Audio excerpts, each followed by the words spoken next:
হযরত জিবরাইল আলাইহিস সালাতু ওয়াস সালাম, হযরত জিবরিল আলাইহিস সালাতু ওয়াস সালামের অপর নাম হলো রূহ।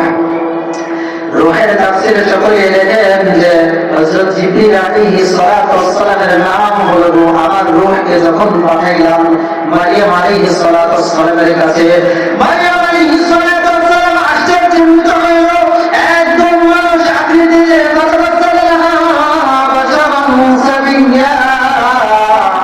মানব আকৃতিতে আল্লাহ তাআলা হযরত জিবরিল আমিন আলাইহিস সালাতু ওয়াস সালামকে পাঠাইলেন। মানুষ আকৃতিতে দেখে তিনি ভয় পেয়ে গেলেন, তিনি পর্দা আবৃত করলেন, তিনি আল্লাহ তাআলার কাছে দুহাই দিলেন, আল্লাহ তাআলা ভয় দেখালেন। রূহানা ফাতামাসসালা লাহা বাশারান সাবিয়া ক্বালাত ইন্নী আউযু বির-রাহমান। হযরত মারিয়াম বলেন, আমি রহমানের কাছে পানা চাই, আমি আল্লাহ তাআলার কাছে পানা চাই। আপনি কে? আপনাকে আমি চিনি না। আপনি আমার কাছে এসেছেন, আপনি কে? আমি চিনি না। আল্লাহ তাআলার কাছে পানা চাই, আল্লাহ তাআলাকে ভয় করো, আল্লাহ তাআলাকে ভয় করো। তখন ফেরেশতা হযরত জিবরিল আমিন আলাইহিস সালাতু ওয়াস সালাম তার পরিচয় তুলে ধরলেন। قال إنما أنا رسول ربي, তোমার রবের পক্ষ থেকে প্রেরিত আমি একজন দূত, আমি হলাম আল্লাহর ফেরেশতা জিবরিল। তিনি বললেন, আমি তোমাকে সুসংবাদ দেওয়ার জন্য রাখি গোলামান যাকিয়া, তোমার একটা পুত্র সন্তান হবে নেককার, আল্লাহ তাআলা বুজুর্গ একজন পুত্র সন্তান হবে, তার সুসংবাদ দেওয়ার জন্য আমি এসেছি। হযরত মারিয়াম আলাইহিস সালাতু ওয়াস সালাম তিনি আশ্চর্য হয়ে জিজ্ঞাসা করলেন, ক্বালা ইন্নামা আনা রাসূলু রাব্বি ওয়া লাম ইয়ামসাসনি বাশারান ওয়া লাম আকু বাগিয়া লাম ইয়ামসাসনি ক্বালা লাম ইয়াকুন লি, আমাকে কোনো মানুষের পর্যন্ত স্পর্শ করে নাই, আমার আবার কিভাবে সন্তান হবে? আশ্চর্য হয়ে পড়লেন। এটাই তো স্বাভাবিক, একজন আল্লাহ তাআলার ওলি ছিলেন, একমাত্র আল্লাহ তাআলার নেককার বান্দী ছিলেন। হযরত মারিয়াম আলাইহিস সালাতু ওয়াস সালামের কাছে যখন হযরত জিবরিল আলাইহিস সালাতু ওয়াস সালাম সুসংবাদ নিয়ে আসেন, বললেন যে তোমাকে একজন পুত্র সন্তান দেওয়া হবে, আল্লাহ তাআলার পক্ষ থেকে একটা পুত্র সন্তান দিবে, এই পুত্র সন্তানের মা হবে।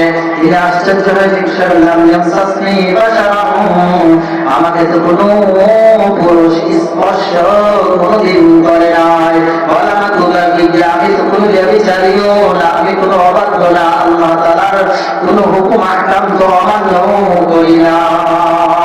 কিন্তু হযরত জিবরাইল আলাইহিস সালাতু ওয়াস সালাম বললেন, এভাবেই হবে। আল্লাহ তাআলার পক্ষ থেকে সবই সম্ভব। ইন্নাল্লাহা আলা কুল্লি শাইইন কাদির। আল্লাহ তাআলার ক্ষমতা সম্পর্কে যদি আমি বলি, আমি আপনি দেখি বা না দেখি আটলান্টিক মহাসাগরের মধ্যে যখন কোন সামান্য থেকে সামান্য পৃথিবীর পা যখন জমিনের মধ্যে পড়ে সে আওয়াজও আমার আল্লাহ তাআলা শুনতে পায়।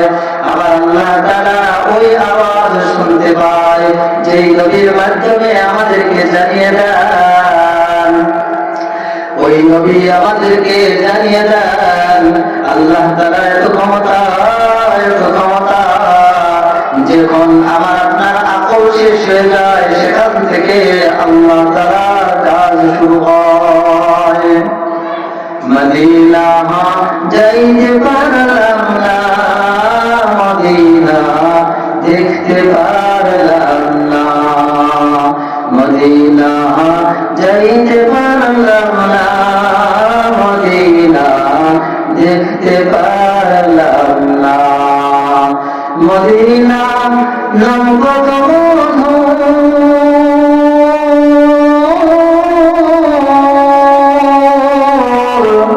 মদিনা আর যে কত দূর এই মদিনার পথের ধুলি মাখতে পারলাম না মদিনা যাইতে পারলাম না মদিনা দেখতে পারলাম না মদিনা যাইতে পারলাম না মদিনা দেখতে পারলাম না মদিনা নাম কত মধুর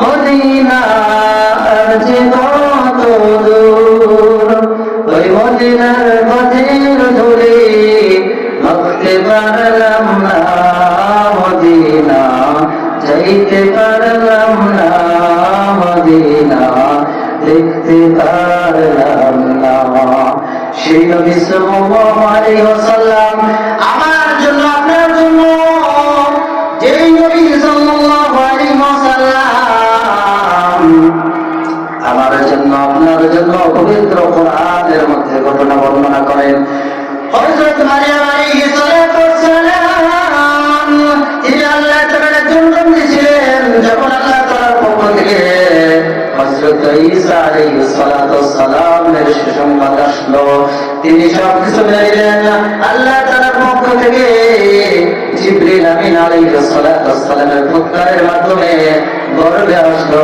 হযরত ঈসা আলাইহিস সালাতু ওয়াস সালাম এভাবে দীর্ঘদিন কেটে গেল 10 মাস 10 দিন পূর্ণ হয়ে গেল তিনি একটা বৃক্ষ নিচে খেজুর গাছের নিচে চলে গেলেন নির্জনে আল্লাহ তাআলার পক্ষ থেকে তখন হযরত ঈসা আলাইহিস সালাতু ওয়াস সালাম ভূমিষ্ঠ হলেন তখন তিনি আশ্চর্য হলেন আমাকে কি বলবে তিনি ভয় পাইতেছিলেন আল্লাহ তাআলার পক্ষ থেকে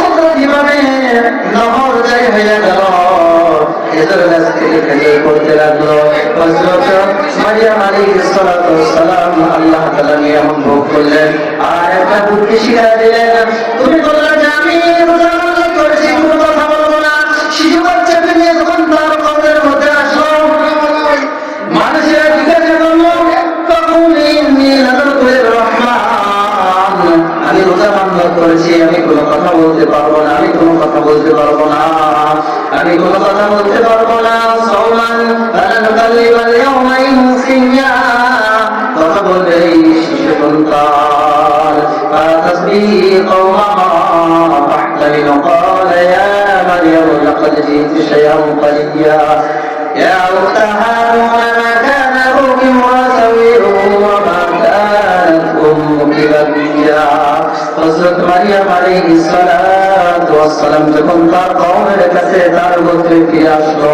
বিভিন্ন মানুষ বিভিন্ন মন্তব্য করতে লাগলো হযরত মারিয়াম আলাইহিস সালাতু ওয়াস সালাম জবানে কোনো কথা বললেন না শিশুর দিকে ইশারা ফাশারা ইলাইহি আল্লাহ তাআলা বলেন যে মারিয়াম আলাইহিস সালাতু ওয়াস সালাম শিশুকে ইঙ্গিত করে বললেন দেখো ওই শিশুর সাথে কথা বললো তারা বললো আমরা শিশু সন্তানের সাথে কিভাবে বলবো কথা তখন আল্লাহ তাআলার পয়গম্বর হযরত ঈসা আলাইহিস সালাতু ওয়াস সালাম শিশু অবস্থায় আল্লাহ তাআলা জবান খুলে দিলেন বলেন আব্দুল্লাহ আমি বললাম আল্লাহ তাআলার বান্দা জালিয়াল কিতাব ওয়া জালানি নাবিয়্যা আমি তোমাদের মাঝে কিতাব দিয়ে এসেছি সুবহানাল্লাহ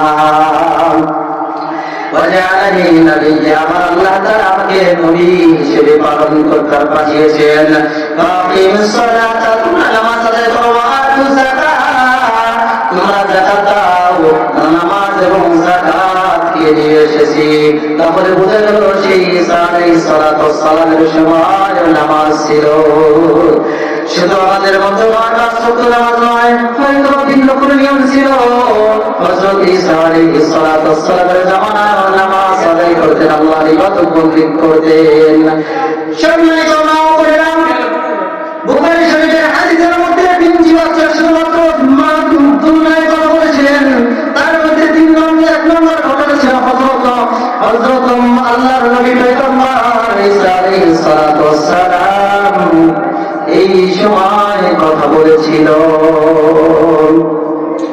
সেই কারণে আল্লাহ রাসূল সাল্লাল্লাহু আলাইহি ওয়াসাল্লামের আমরা যদি উম্মত হতে চাই, আল্লাহ তাআলার বিধানগুলো আমরা যদি মানতে চাই, আল্লাহ রাসূল সাল্লাল্লাহু আলাইহি ওয়াসাল্লাম যে হুকুম আহকামগুলো নিয়ে এসেছে তার মধ্যে এক নাম্বার হলো আমাদের জন্য নামাজ। নামাজ যখন আদায় হয়ে যাবে, নামাজ যখন আদায় পালন করবে, নামাজ আদায় করা যদিও সহজ, কিন্তু অনেকে নারী পুরুষ যারা নামাজ আদায় করে না তাদের মতো হতভাগার কি আছে, হতভাগার কি আছে। নামাজ অনেকে আদায় করে। দ্বিতীয় নম্বর হলো আল্লাহ তাআলা, আল্লাহ রাসূল সাল্লাল্লাহু আলাইহি ওয়াসাল্লাম বলেন, আমার নবী বিশ্বনবী দো জাহানের বাদশা আখিরি পয়গম্বর, যিনি আমার আপনার জন্য আরেকটা দ্বিতীয় বিধান হলো তিনি নিয়ে এসেছেন রমজান শরীফের রোজা। এই দুইটা আমল আমরা অনেকেই করতে পারি, কিন্তু তিন নম্বর আমল হলো সালাত ফারজা খান। ও আমরা পর্দার বিধানটাও আমরা রক্ষা করতে পারি না।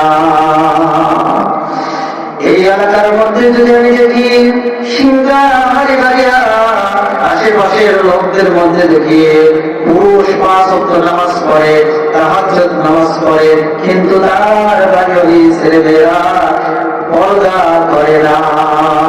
এরকম অসংখ্য ফ্যামিলি রয়েছে।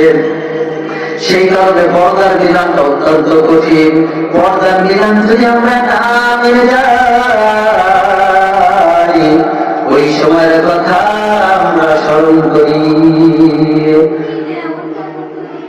হঠাৎ আজরাইল পাঠাইয়া তোমায় নিতে পারে ধরিয়া, হঠাৎ আজরাইল পাঠাইয়া তোমায় নিতে পারে ধরিয়া, কিসের আশাই রইলে রে মন মালিক রে ভুলিয়া, কিসের আশাই রইলে রে মন আল্লাহকে ভুলিয়া, হঠাৎ আজরাইল পাঠাইয়া তোমায় নিতে পারে দুনিয়া, কিসের আশাই রইলে রে তুই মালিক রে ভুলিয়া, ধন সম্পদ পাইয়া হাতে করলি জমিদারি, ক্ষমতার অহংকারে করলি বাহাদুরি, তুই করলি বাহাদুরি, অত রেশমি পোশাক সোনার আংটি নেবে স্বজনরা বলিয়া, কিসের আশাই রইলে রে মন মালিক রে ভুলিয়া, তুই মালিক রে ভুলিয়া, হঠাৎ আজরাইল পাঠাইয়া তোমায় নিতে পারে ধরিয়া, কিসের আশাই রইলে রে মন মালিক রে ভুলিয়া, তুই আল্লাহকে ভুলিয়া। আমার আল্লাহ তাআলাকে ভুলিয়া এখনো কেন আমরা থাকি? আমরা যদি ওই সময়ের কথা স্মরণ করি যখন আমার আপনার জন্য আখেরি বিদায় হবে, 3খানা অথবা 5খানা কাপড়ের কাপড়, 5খানা অথবা 3খানা কাপড়ের কাপড় ছাড়া আমার কত টাকা পয়সা, বাড়ি গাড়ি, 10 তলা 20 তলা বিল্ডিংয়ের মালিক, কত সুন্দর দামি দামি পোশাক, কত সুন্দর ঘর পালঙ্ক, কত সুন্দর দামি দামি গহনা, তোমার গহনা গুলো তো আত্মীয় স্বজন খুলিয়া দিবেন, তোমার সব কিছু খুলিয়া দিবে, তোমার সব কিছু খুলিয়া দিবে, 5খানা কাপড়ের কাপড়ই শেষ বিদায় হইবে। ওই সময়ের কথা যদি আমরা স্মরণ করি, চেহারাটা কেমনে রাস্তায় দেখাই, ওই সময়ের কথাটা যদি স্মরণ করি, নামাজ না পড়ে কেমনে ঘুমায়া থাকি, ওই সময়ের কথাটা যদি আমরা স্মরণ করি যখন আমার আপনার জন্য 3খানা অথবা 5খানা কাপড়ের কাপড়, ওই সময়ের কথা যদি স্মরণ করি কিভাবে আমি মানুষের সাথে ধোঁকাবাজি করি। ভাবুদেরা রে, এই চেহারার কোন দাম নাই, দাম নাই। তোমার মতো তো কত মানুষই ছিল, তুমি একটু নারীর দিক দাদির দিকে তাকায় দেখো না। ও যুবতী মা, যুবতী বোন, তোমার মতো চেহারা, সুন্দর চেহারার অধিকারী তো তোমার নানির এক সময় ছিল, তোমার জাতি জাতি এক সময় ছিল, কিন্তু তাদের চামড়া গুলো আজ গোছায় গেছে, কিন্তু তাদের চামড়া গুলো আজ ঘিরা হয়ে গেছে, তাদের দিকে আর তাকায় না, কেউ তাকায় না। তোমার চেহারার কি দাম, কি দাম? তোমার চেহারার কোনো দাম নাই। সাদা কাপড়ের মধ্যে চড়িয়ে রাখলে একটু স্বপ্নের মধ্যে দেখো না, একটু মনের মধ্যে চিন্তা করো না, দুচোখের পানি ছেড়ে দিয়ে কান্না করো না, দুচোখের পানি কান্না করেছে, চিন্তা করে দেখো না জীবনে যা করেছি। আজ জামিন দাঁড়িয়ে মহিলা মাদ্রাসার মাহফিল থেকে দুইখানা চোখের পানি ছেড়ে দিয়ে আল্লাহ তাআলার বিধানের একমাত্র হুকুম গুলো পালন করার চেষ্টা করব।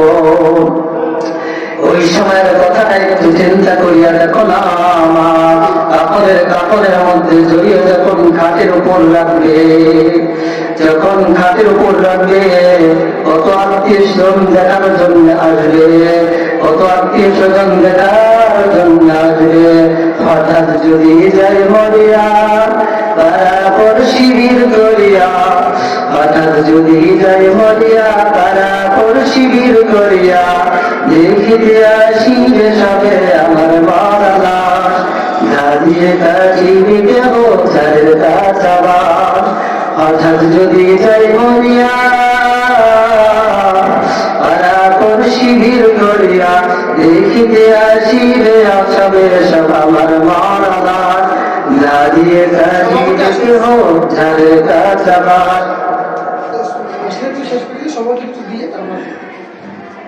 যখন আমার আপনার শেষ বিদায়ের সময় আসবে, যখন আল্লাহ তাআলার পক্ষ থেকে আসবে,